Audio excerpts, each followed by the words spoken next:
My wife, who convinced me to sign over $200, $0 in property for our future, secretly had an affair with her boss and is now trying to sue me for half the estate. And I just found out she's been lying about everything for years. I never thought I'd be the guy to get like this, but here I am, trying to make sense of everything after discovering my wife, Lisa, had been lying to me for years, and not just about small stuff. The worst part. She was having an affair with her boss, Mark, and I only found out because of a series of small, almost insignificant things that added up to a giant, explosive truth. It all started a few months ago when Lisa started acting weird. At first, I thought it was work stress or maybe just her usual bitchiness when she was annoyed. But then I noticed she was disappearing more often, always with some excuse. She'd say she was working late or going out with friends, but her phone was suddenly locked all the time, and she was extra careful about her texts and calls. She'd get defensive if I asked questions, brushing me off like I was crazy. One day I came home early from work and the house was eerily quiet.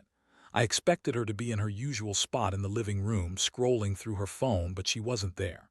I checked her email on her laptop because I was suspicious, and what I saw made my stomach drop. There were messages, flirty, intimate messages between her and Mark, her boss. They were talking about meeting up, sharing private jokes, and even about keeping this secret. I couldn't believe it. I stared at the screen, reading things that made my blood boil. I didn't confront her right away. Instead, I started digging. I checked her phone, her social media, her bank accounts, anything I could get my hands on without her noticing. That's when I saw the receipts for hotel bookings, dinner dates, and secret trips. They'd been sneaking around for months, maybe longer. The worst part. She'd even convinced me to sign over a significant chunk of our property, more than $200, $0 worth, saying it was for our future, for security. And here she was, planning her betrayal behind my back. I felt betrayed on every level, emotionally, financially, and morally. I'd trusted her. I'd thought our life was solid, built on honesty. Turns out she'd been lying about everything: her work, her commitments, her feelings. I was furious, but I also felt a deep, sinking sadness I couldn't shake. I'd given her everything, and she'd just thrown it all away for some cheap thrill with her boss. I couldn't believe I'd been so blind, so naive. That night, I decided I had to confront her. I couldn't keep living in this illusion. I waited until she came home from her office meeting, and I was sitting in the living room with the laptop open, ready to show her everything. When she walked in, she looked surprised, then irritated, like I was the one invading her privacy. I didn't say a word at first. I just turned the screen toward her and watched her face drain of color as she saw the messages. Her eyes widened and she stammered, trying to deny it, saying it was just harmless flirting, that Mark was just a friend, that I was overreacting. But I wasn't buying it. I knew the truth. I saw the way she looked at him in those messages, like he was the only thing that mattered. She kept lying, insisting she was just stressed or that I was paranoid. That's when I saw her bitchy side come out, the one that always dismissed my feelings as insecurity or possessiveness. She called me crazy and told me I was overreacting because I was jealous and insecure. It hit me like a punch in the gut. I'd been played for a fool. All those years, all that trust, and it was just a cover-up for her betrayal. I couldn't believe she'd lie so easily, so convincingly about something so obvious. And she still had the nerve to blame me, to make me feel like I was the one at fault. That moment, I realized I was dealing with someone who had zero respect for me or our marriage. I was angry, yes, but mostly hurt, like I'd been punched in the chest and left gasping for air. In that instant, everything changed. I knew I couldn't stay with her. I couldn't keep pretending things were fine when they were so broken underneath. I had to decide what to do next, whether to fight for the marriage or walk away. But I knew one thing. I was done being the fool. I was done being the last to know. And I was definitely done with her lies. After I confronted her that night, Lisa's reaction was nothing short of a classic meltdown. She started crying, acting like I was the one who'd gone overboard, like I'd somehow betrayed her by catching her in her own lies. She told me she was sorry, but the words didn't mean anything anymore. Sorry for what? For sneaking around, for breaking our vows. Sorry for lying about her stress and work commitments. Sorry for the affair. I could see right through her bullshit. She spun this story about how she was confused, how Mark was just a distraction, how she never meant for it to go this far. She claimed she was just lonely, that her boss pulled her in, and that she felt trapped in our marriage because I was so distant and controlling. Yeah, right. She always said I was too strict, that I was overbearing, and then she used that as an excuse for her cheating. It was the kind of lie that made me want to laugh and cry at the same time. But the thing is, I wasn't just angry at her cheating, I was furious about the money. I'd signed over a huge chunk of our property, trusting her to be honest, and now I find out she's been secretly screwing around with her boss and planning to sue me for half the estate. That's when I started to realize just how deep her deception went. She'd been lying about everything, her feelings, her intentions, her loyalty, and she was trying to spin it like I was the bad guy. I kept asking her why she did it, why she betrayed us like this. Her answer was always the same. You didn't understand me, or you never paid attention, or I was just so lonely and Mark made me feel alive again. That's when I realized she'd been playing me from the start. She convinced me that her stress was normal, that her work was just a cover, and that her feelings for Mark were just a moment of weakness. But I saw through it. She was a manipulative bitch who used her charm and her lies to get what she wanted.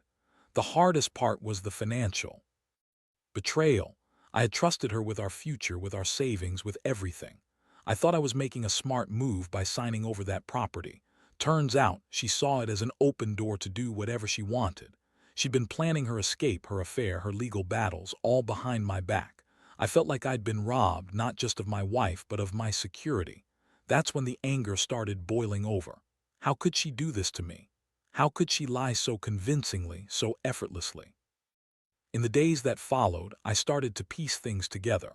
I found out she'd been talking to her lawyer about how to protect her rights in the estate.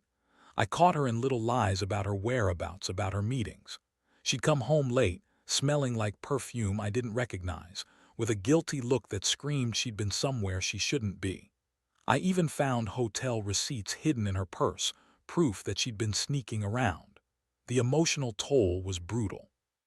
I felt betrayed, humiliated, and furious all at once. I'd been a fool, believing in her, trusting her.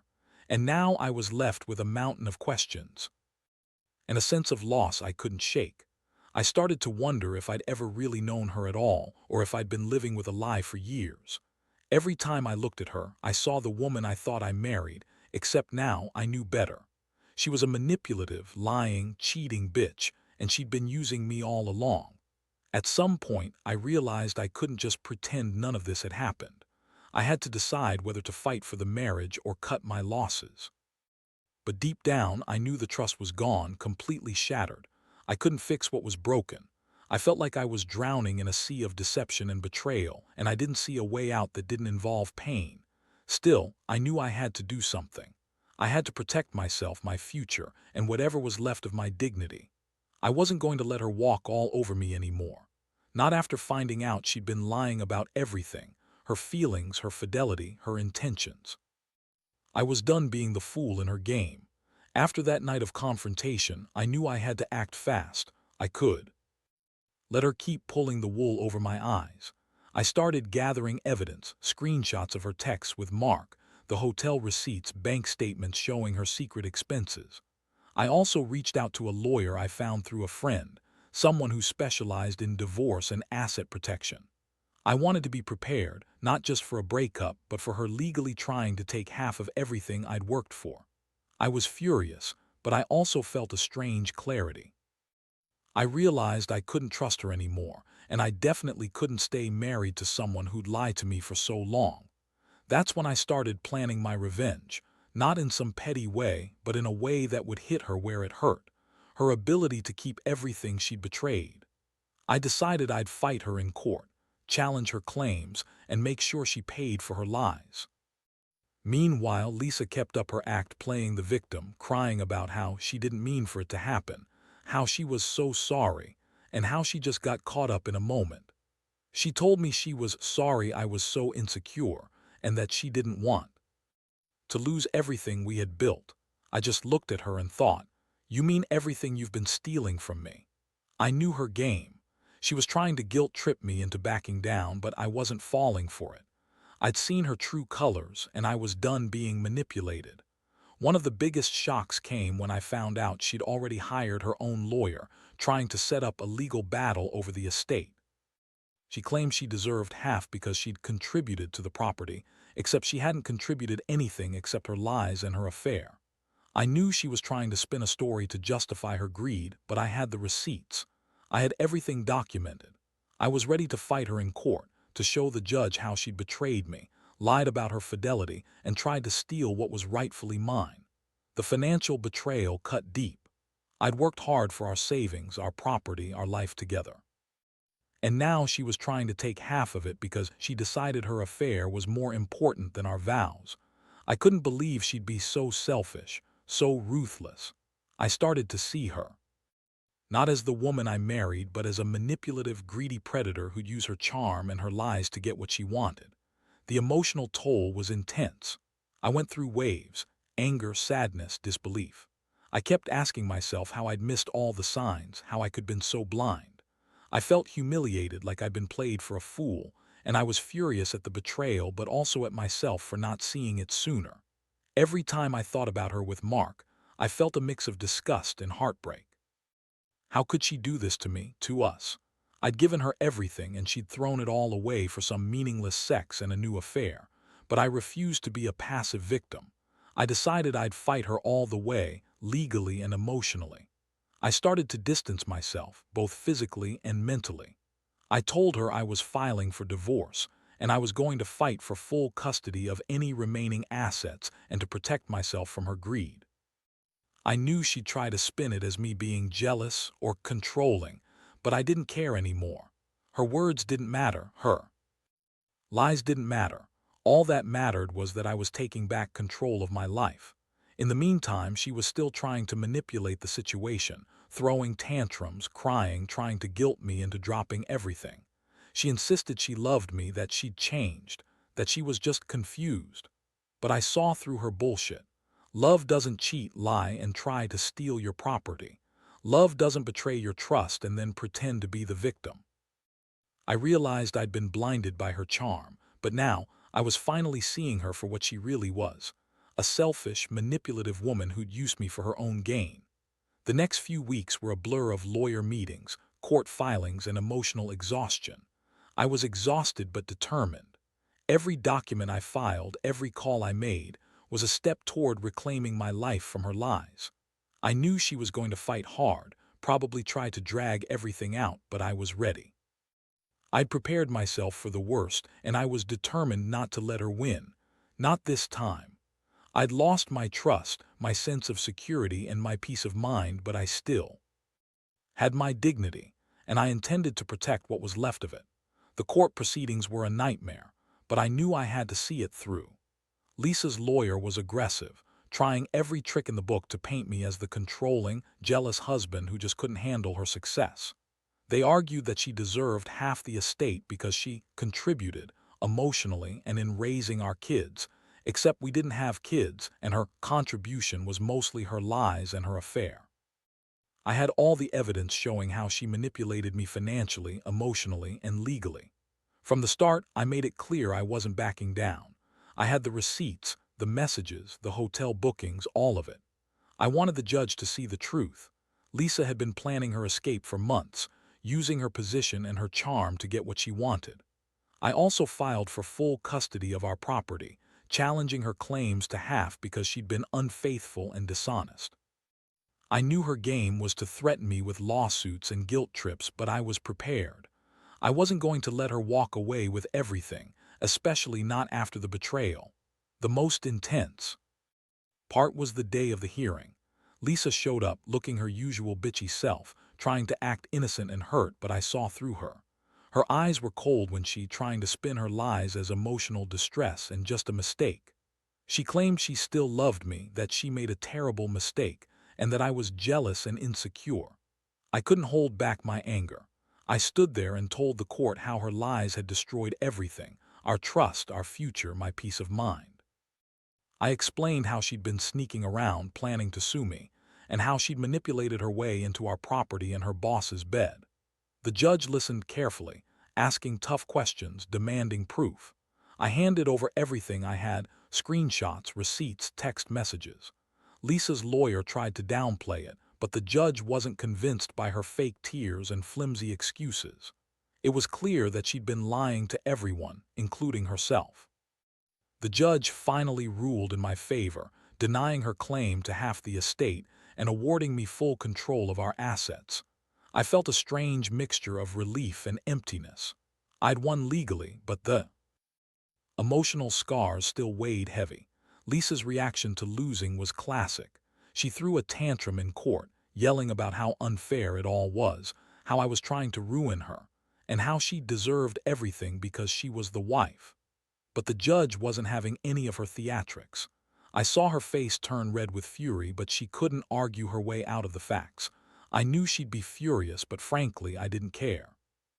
She lied, cheated, and manipulated her way into this mess, and now she was paying the price. The aftermath was just as brutal. Lisa tried to keep up her victim act, claiming I was trying to control her, but I had already made my decision. I wanted out of this toxic, dishonest relationship. I moved out of the house, took back my property, and started the process of rebuilding my life. I cut all contact with her. No more arguing, no more lies. I also filed for divorce, which she fought against, but I was determined. I couldn't stay married to someone who'd betrayed me so thoroughly. In the end, I learned a lot about trust, betrayal, and the importance of watching your back. I realized that sometimes people you love and trust will turn out to be your biggest enemies. I also learned that no matter how much you want to believe in someone, you have to protect yourself.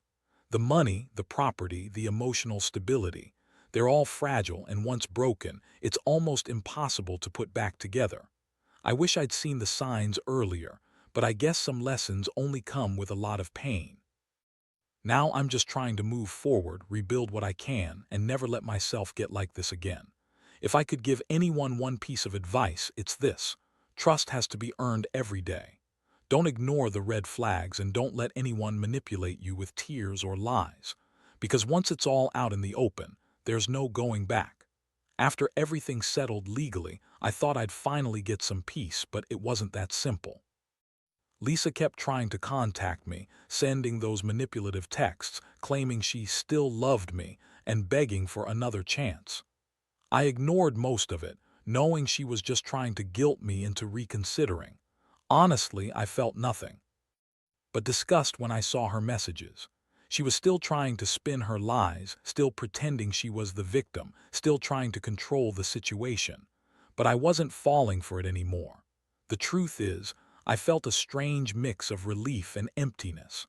I was relieved to have won the legal battle, to have taken back control of my property and my life. But the emptiness was overwhelming. Because deep down, I knew I'd lost something irreplaceable: my trust, my sense of security, and what I thought was a genuine partnership. I kept asking myself how I'd missed all the signs, how I'd been so blind to her manipulations.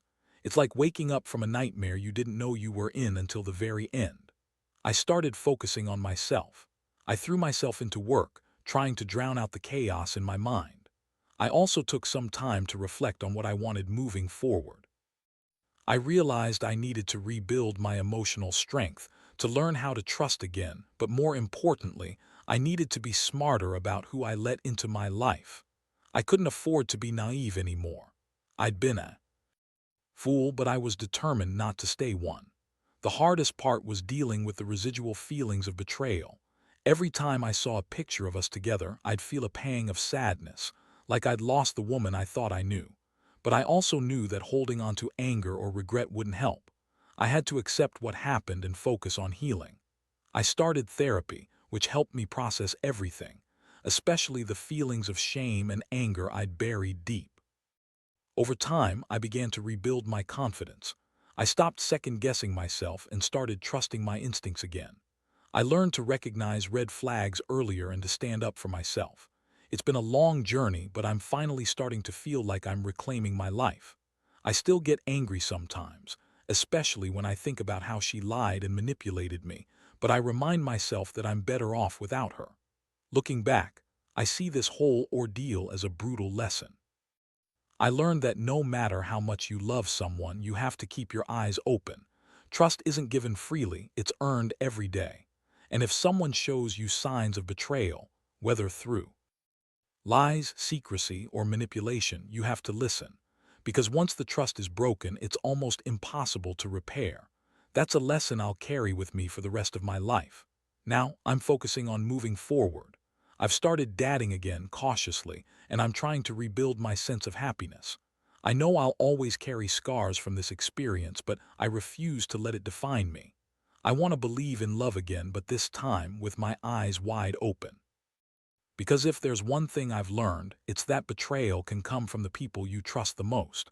And the best way to protect yourself is to be honest with yourself and never ignore the red flags. If I could give advice to anyone in a similar situation, it's this: don't ignore your gut. Trust takes years to build and moments to destroy. Protect yourself, hold on to your dignity, and never let anyone make you feel guilty for walking away from lies and betrayal. Because at the end of the day, your happiness and peace of mind are worth more than anyone's manipulations or false promises. Now that I've had some time to breathe and reflect, I realize how much this whole experience has changed me. I used to think love was enough, that honesty and trust were automatic. Turns out, you can be blind to the truth for a long time if you're caught up in illusions. Lisa's betrayal taught me that people are capable of some truly disgusting lies, and you have to be vigilant if you want to protect yourself. I trusted her completely, and that trust was weaponized against me. Looking back, I see that I was naive in so many ways. I convinced myself that her bitchy attitude was just her personality, that her late nights and secretive phone habits were just work-related stress. I ignored the small red flags that kept popping up, probably because I didn't want to believe she could do something so cruel. I thought I knew her, but I was just fooling myself. She was good at hiding her real intentions, and I was too blind to see it. The financial betrayal was the hardest part to accept. I had given her a piece of everything I worked for, our home, our savings, thinking I was securing our future. Instead, she used it as leverage to manipulate me, to fund her affair and to fight me in court. That sting of betrayal, feeling like I'd been robbed of my own life's work, still lingers. But I've learned that I can rebuild what's lost, even if it takes time. The hardest lesson of all is to trust yourself. Your instincts will tell you when something's wrong, but sometimes you ignore them because you want to believe in the best. I learned that ignoring red flags only makes things worse. Now I'm more cautious, more aware of the subtle signs of deception. I know that love isn't enough. Respect, honesty, and loyalty are the foundation. If those are missing, everything else crumbles. I've also come to understand that revenge isn't about getting back at someone. It's about reclaiming your dignity. I didn't want to hurt her, but I wanted justice. I wanted her to face the consequences of her actions, and I wanted to regain my peace of mind. Winning the court case was just part of that. The real victory was in finally seeing her for what she really was and making sure I wouldn't be a victim anymore. Now I focus on myself. I've started therapy, reconnected with friends, and even found new hobbies. I'm slowly learning to trust again, not blindly but carefully. I'm rebuilding my confidence and my sense of worth. And I know that, no matter how deep the betrayal, I have the strength to move forward. Because at the end of the day, the only person who truly matters in this story is me. I'm the one who has to live with my choices, and I refuse to let her lies define my future. This whole ordeal has been a brutal wake-up call. It's shown me that love without honesty is just a lie waiting to happen. But it's also taught me that I'm stronger than I thought. I can survive betrayal, rebuild my life, and find happiness again, better, wiser, and more cautious than before. So if you're out there dealing with something similar, my advice is simple: trust yourself first. Don't ignore the red flags, and don't let anyone manipulate or lie to you. Your happiness and integrity are worth more than any lie or betrayal. Protect yourself, stay strong, and never settle for anything less than honesty. Because in the end, the truth will set you free, even if it's the hardest thing you ever have to face.